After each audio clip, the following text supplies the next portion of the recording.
Breaking news. It looks like we have a lot to talk about this week. Training camp is heating up, and the Philadelphia Eagles are entering a crucial phase that could define the tone of the entire season.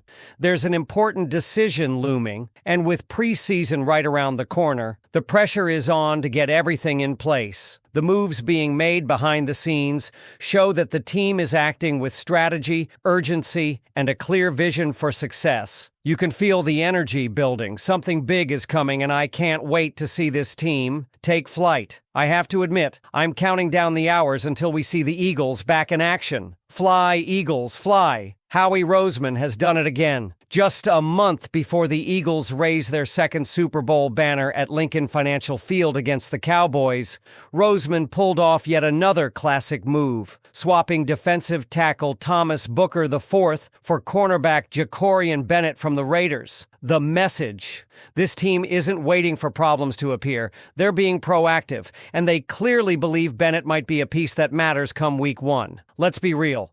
Booker had a solid camp last year and showed flashes during his limited snaps in the regular season, but he was buried behind a stacked interior line: Jalen Carter, Jordan Davis, and Moro Ojomo, who's turning heads again this summer. Booker was a depth piece. Bennett, on the other hand, might be more than that. Jakorian Bennett was a 2023 fourth-round pick out of Maryland. He won a starting job as a rookie in Vegas and showed legit flashes. Let's talk numbers. Among corners with at least 450 snaps, he allowed just 18 catches, ranking third in the league. His 176 yards allowed were second, and he gave up 0 touchdowns. That's right, none. A 62.4 passer rating allowed when targeted. Add 11 PBUs in 24 games, and you start to see why the Eagles made the move. But it's more than stats. The Eagles liked him in the pre-draft process. In fact, when the Raiders snagged Bennett one pick before Philly's selection in 2023, the Eagles immediately moved up to grab Kelee Ringo. They wanted a corner there. Nick Sirianni even admitted today that Bennett was high on their radar back then. Now they finally get their guy. The move also comes at a very interesting time, just before the preseason opener against Cincinnati. That gives Bennett enough runway to not just show flashes, but to legitimately compete.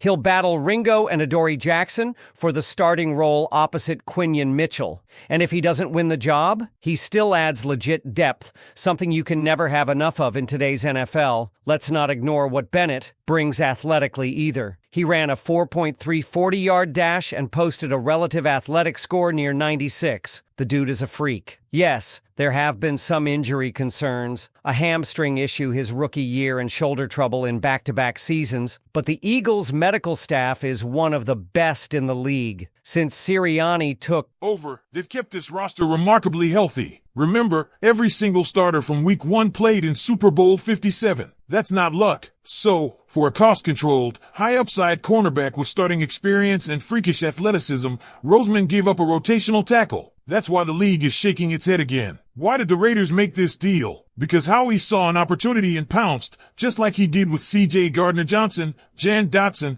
and even Gardner Minshew back in 2021. The guy doesn't sleep. Speaking of Dotson, he's having a strong summer, building on a great spring after working with Jalen Hurts in Houston. He beat Cooper DeJean, a top slot corner, for a touchdown on a crossing route this week, but DeJean bounced back with a pick on Hurts later in practice. Iron sharpening iron, just the way you want it in camp. And while we're on training camp, let's not sleep on UDFA wide receiver Darius Cooper. This guy looks the part, big, fast, runs in the 4.4s, and he's making plays daily. Last year, he put up nearly 1,500 yards in the FCS. This summer, he's drawing A.J. Brown comparisons in terms of build and toughness. Don't be shocked if he forces his way onto the 53. Elijah Cooks is another name to watch. He cooked Eli Ricks today with a nasty route and took it to the house. He's been the 4th best receiver in camp behind A.J. Brown, DeVonta Smith, and Dotson. He's done more this summer than Johnny Wilson and Ainias Smith combined. If the Eagles don't keep him, it's going to raise some eyebrows. Now, for all the physicality and fire this team is bringing into camp, some big names have been on the sidelines. Zach Bond and A.J. Brown are dealing with minor injuries, Bond with a back issue,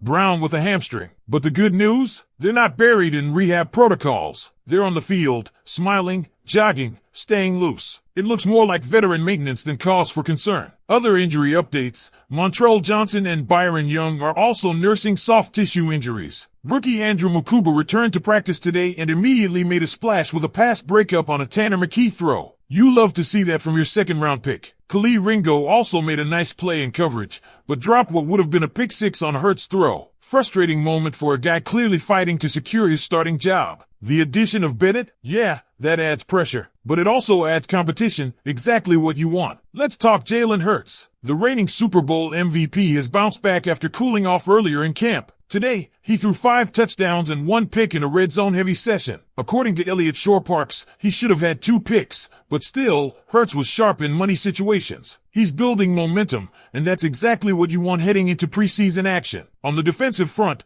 Moro Ojomo continues to destroy everything in front of him. Another sack today. Another day dominating one-on-one drills. Landon Dickerson gave him props after practice, and the buzz keeps growing. Ojomo isn't just replacing Milton Williams, he might be better. With Ojomo, Jalen Carter, and Jordan Davis, this defensive front is scary. Even the old heads are making an impact. Jason Kelce has been at camp, mentoring young linemen like UDFA Holland Pierce. He's basically another coach out there next to Jeff Stoutland. Cam Jurgens even pulled off the classic Kelce cutoff look today. You love to see it, and this is what makes this team special. A front office that doesn't blink. A coaching staff that gets the best out of its players. A quarterback playing MVP-level ball. A roster full of veterans, rising stars, and camp sleepers ready to step in. Now the question is, how does Jakorian Bennett fit into this puzzle? Will he crack the starting lineup or serve as high-level depth? What do you think, Eagles fans? Did Howie Roseman win another trade? Let me know in the comments. And here's the thing. This trade is not just about Jakorian Bennett. It's about what the move represents. The Eagles are not satisfied with simply being the reigning Super Bowl champions. They're building something that lasts. They're attacking the future without letting go of the present. Adding Bennett is just another sign that this front office is always a step ahead,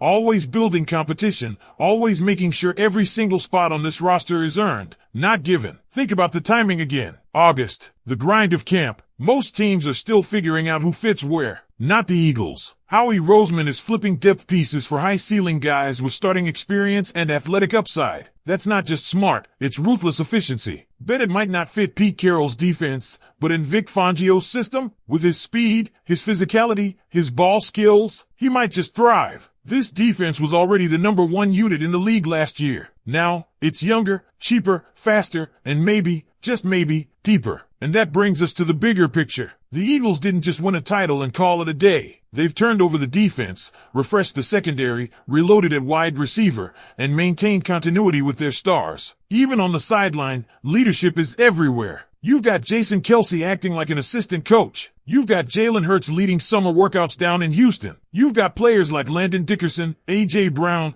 and even rookies like Mukuba and Cook setting tones in practice. And don't forget the coach